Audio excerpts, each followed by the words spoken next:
Der Feinripp Adventskalender.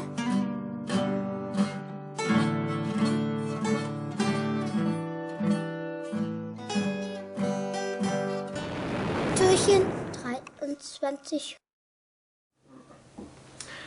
Fragt ein Pfälzer einen Saarländer. Was ist es? Es fliegt in die Luft, hat 2 Bälle und 2 Fliegel und macht Rab, Rab. Sagt der Saarländer, nachdem er angestrengt überlegt hat, das doch weiß ich nicht.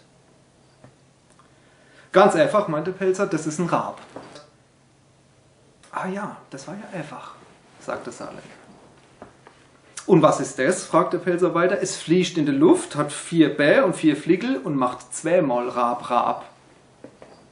Saarländer kommt wieder nicht drauf und sagt, das doch weiß ich auch nicht. Ganz einfach, das sind 2 Raben. Ah ja, das doch stimmt, sagt der Saarländer. Und was ist das? Stellt der Pelzer seine dritte Frage. Es hängt an der Wand, macht Tick-Tack und wenn es runterfällt, dann ist die Uhr kaputt. Jetzt kriege ich mich aber nicht mehr dran, sagt der Saarländer. Das sind 3 Rabe.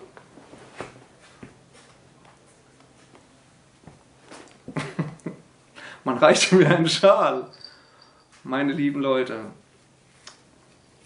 Zur Weihnachtszeit, zur Osterzeit und überhaupt zu jedem festlichen Anlass, egal ob am Montag, Dienstag, Mittwoch, Donnerstag, Freitag, Samstag oder Sonntag heißt, das passt immer.